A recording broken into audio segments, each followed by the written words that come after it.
Hello students, मैं आपका physics गुरु Nipendra Bhatnagar next session में आपके साथ हूँ। आज हम एक और इम्पॉर्टेंट टॉपिक डिस्कस करेंगे जो कि है अभिकेंद्र बल।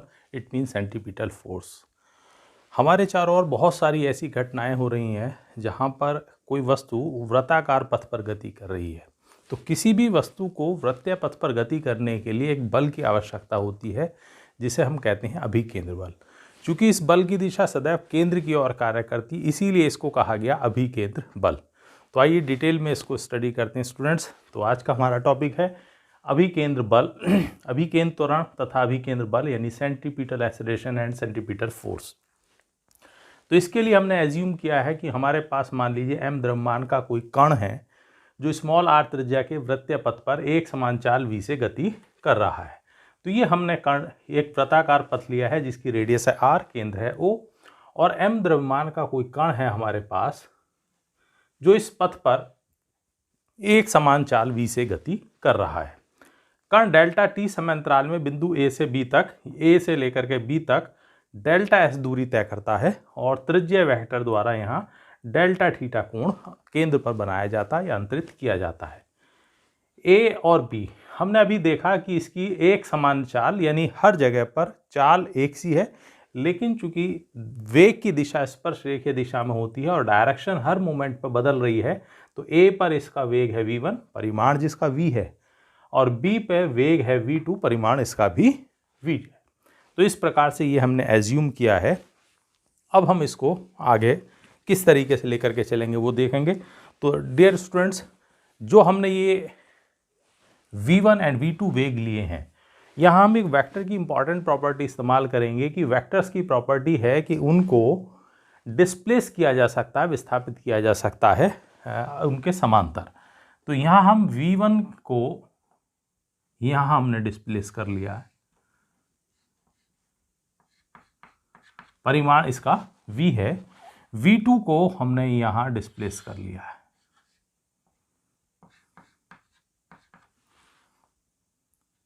इस पॉइंट को हम P कह लें, इसको Q कह लें, इसको R कह लें। हमें चाहिए वेग परिवर्तन। वेग परिवर्तन मीन्स v2 माइनस v1।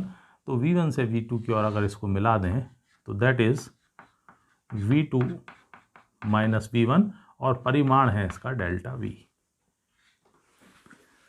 ये इस लाइन पर, इस रेखा पर यानी इस त्रिज्यीय वेक्टर पर अभिलंब है।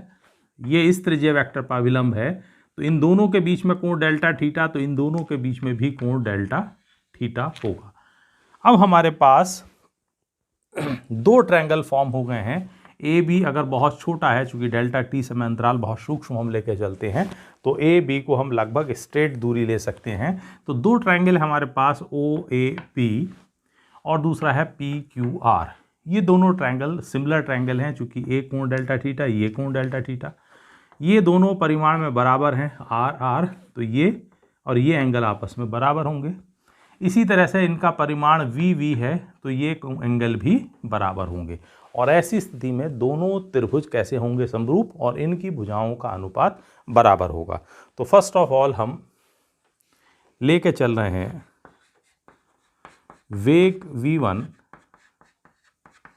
व v2 को, v1 को हमने लिया है पी आर और उसको लिया है पी क्यू के समांतर विस्थापित करते हैं।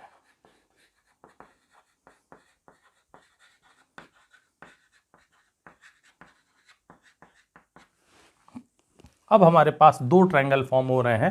पहला है ओ ए बी। तो अब त्रिभुज ओ ए बी तथा त्रिभुज पी क्यू आर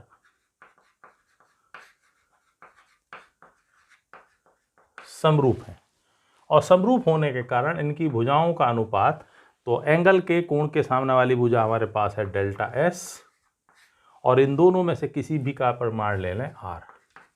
इसी तरह कोण के सामने वाली भुजा डेल्टा वी, और इन दोनों में किसी का भी परिमाण ले लें, वो होगा वी के। तो delta S upon R is equal to delta V upon V. दोनों और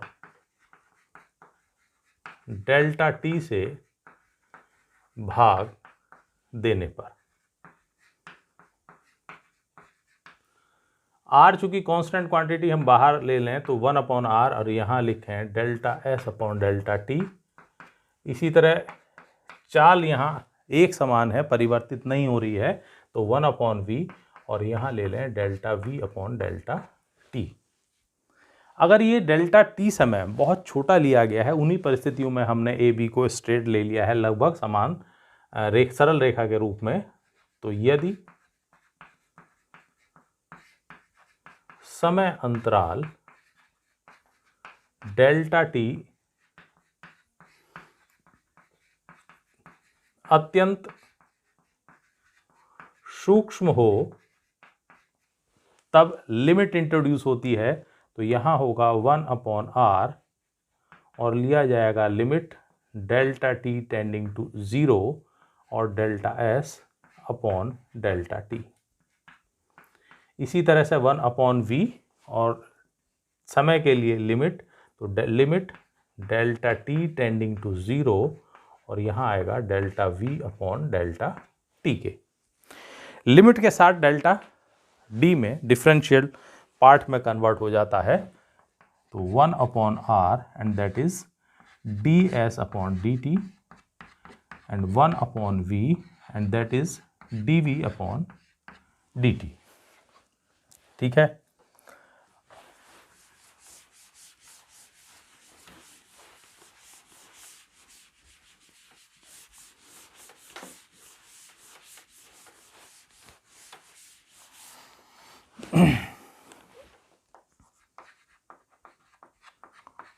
परंतु ds अपॉन dt विस्थापन के समय के साथ परिवर्तन की दर है। इसको क्या कहते हैं? विस्थापन की समय के साथ दर वेग होता है, तो दैट इज v। और दूसरा टर्म है dv अपॉन dt, वेग का समय के साथ परिवर्तन की दर या वेग परिवर्तन की दर, जिसे हम कहते हैं त्वरण।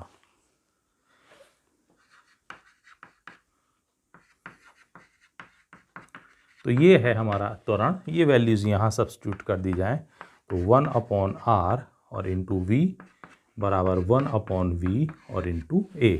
v इधर ले आए तो सिंपली a बराबर आ जाता है v² upon r। This is equation number first. रेखीय वेग और कोणीय वेग में हमने एक संबंध लिया था v equal to r omega, वो अगर सब्स्टिट्यूट कर दें तो v equal to r omega का स्क्वायर अपॉन r, एक r से r कैंसिल होगा, तो सिंपली हमारे पास आ जाएगा a equal to r omega square and this is equation number 2। ये जो त्वरण है इसकी दिशा सदैव हर बिंदु पर केंद्र की ओर होती है, इसीलिए इस त्वरण को कहा गया अभिकेंद्र त्वरण। तो इस त्वरण की दिशा सदैव केंद्र की ओर होती है, अतः इसे अभिकेंद्र त्वरण कहते हैं।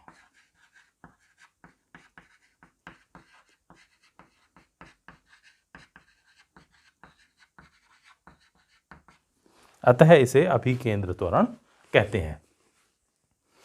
तो फर्स्ट जो टॉपिक हम लेकर आए थे, अभिकेंद्र त्वरण क्या होता है, तो जब भी कोई कण वृत्ताकार पथ पर गति करता है तो सदैव उस पर एक त्वरण कार्य करता है जिसकी दिशा सदैव वृत्तीय पथ के केंद्र की ओर होती है, इसीलिए उसको कहा गया अभिकेंद्र त्वरण।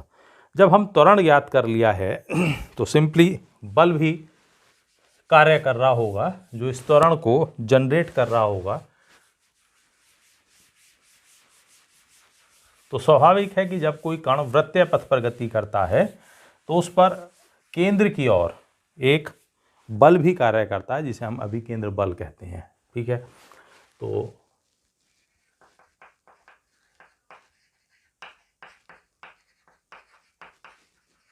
सिंपली अभिकेंद्र बल F बराबर होगा m इंटू ए, बल गुणा सिंपली अभिकेंद्र त्वरण आ जाएगा, तो m और v² अपॉन r।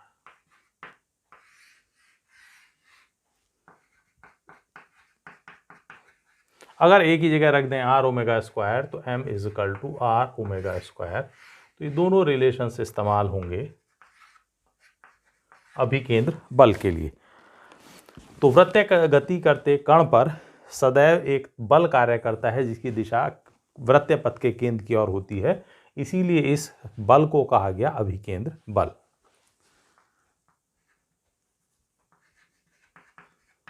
तो वृत्तीय गति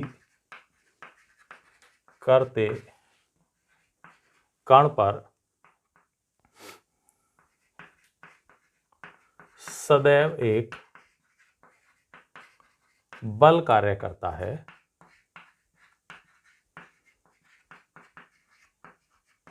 जिसकी दिशा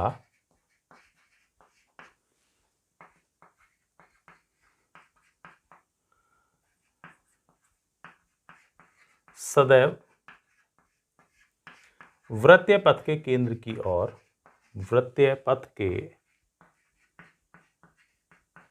केंद्र की ओर होती है।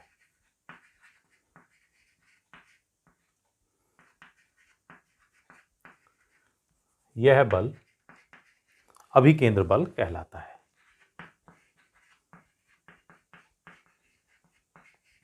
तो यह बल अभिकेंद्र बल कहलाता है।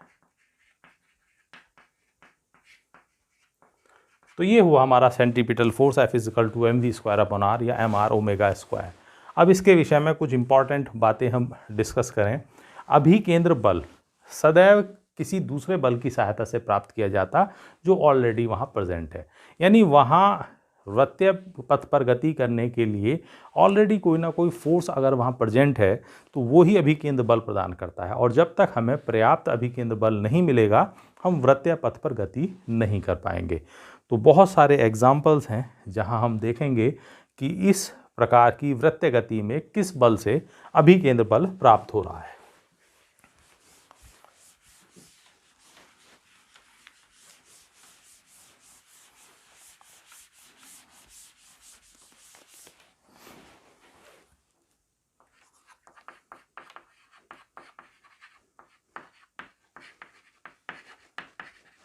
अभिकेंद्र बल सदैव किसी दूसरे बल की सहायता से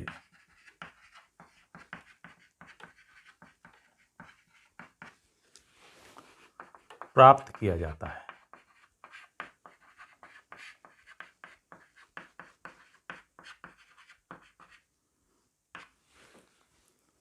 अब इसके लिए हम उदाहरण देखें, बहुत सारी घटनाएं, जैसे अगर हम देखें जितने भी ग्रह हैं वो सूर्य के चारों ओर लगभग वृत्ताकार कक्षाओं में परिक्रमण करते हैं। तो ग्रहों की सूर्य के चारों ओर वृत्तीय गति लगभग वृत्ताकार होती लेकिन वृत्तीय गति है, तो इसके लिए जो आवश्यक अभिकेंद्र बल मिलता है वो प्राप्त होता है ग्रह व सूर्य के बीच गुरुत्वाकर्षण बल से।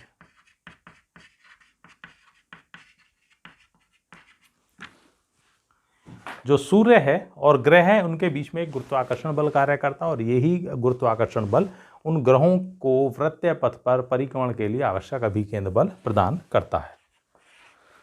दूसरा हम ले सकते हैं, अगर कोई भी वाहन है वो सड़क को जब पार करता है, किसी मोड़ को पार करता है, तो वहां भी वृत्तीय पथ पर गति करता है। तो वृत्तीय मोड़ पर वाहन की गति,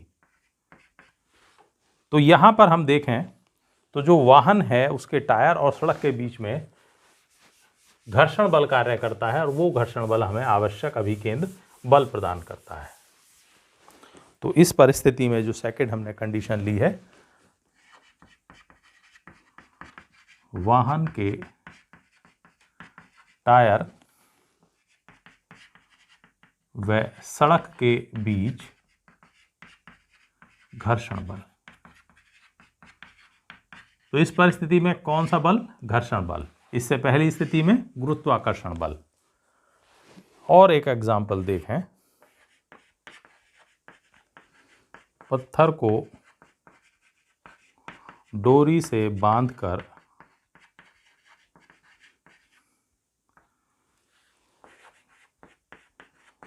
वृत्तीय या वृत्ताकार पथ पर घुमाते समय। एक पत्थर लिया है, डोरी से बांध करके उसको हम वृत्ताकार पथ पर गति करा रहे हैं। तो जब तक पत्थर वृत्तीय पथ पर घूम रहा है तो डोरी के अंदर जो तनाव बल है उससे आवश्यक अभिकेंद्र बल प्राप्त हो रहा है। तो डोरी में तनाव बल, इसी के ऊपर फर्दर क्वेश्चन फॉर्म होता है कि यदि एक पत्थर को हम डोरी से बांध करके वृत्ताकार पथ पर हम रोटेट करा रहे हैं तो यदि अचानक डोरी टूट जाए तो पत्थर की गति पर क्या प्रभाव पड़ता है? हम जानते हैं कि वृत्तीय पथ पर गति करते समय जो कण का वेग होता है वो क्या होता है? हमेशा स्पर्श रेखीय दिशा में। मान लीजिए इसी पॉइंट पर हमारी डोरी ब्रेक कर जाती है तो अब आवश्यक अभिकेंद्र बल सेम मूवमेंट पर मिलना बंद हो जाएगा। तो उसी मूवमेंट पर पत्थर वृत्तीय गति को छोड़ देगा और उसके पास किस दिशा में वेग है? स्पर्श रेखीय दिशा में। तो अभिकेंद्र बल मिलना बंद हो गया है, इसीलिए वो वेग की दिशा में यानी स्पर्श रेखीय दिशा में गति करता हुआ, सरल रेखा पर गति करता हुआ बाहर चला जाएगा। तो इस प्रकार से और बहुत सारे एग्जाम्पल लिए जा सकते हैं जहाँ पर वृत्तीय गति हो रही है और वहाँ आवश्यक अभिकेंद्र बल ऑलरेडी वहाँ प्रेजेंट किसी बल की सहायता से प्राप्त किया जाता है। तो डियर स्टूडेंट्स, ये था हमारा आज का टॉपिक, अभिकेंद्र त्वरण तथा अभिकेंद्र बल। बहुत इंपॉर्टेंट टॉपिक है और बहुत सारी जगह इसका इस्तेमाल किया जाएगा, बहुत सारे कॉन्सेप्ट में इसका इस्तेमाल किया जाएगा। तो इसको तैयार करिए। कोई भी प्रॉब्लम हो you can share in comment section. जल्दी मिलेंगे दूसरे लेक्चर के साथ, दूसरे किसी अच्छे टॉपिक के साथ। तब तक के लिए बाय।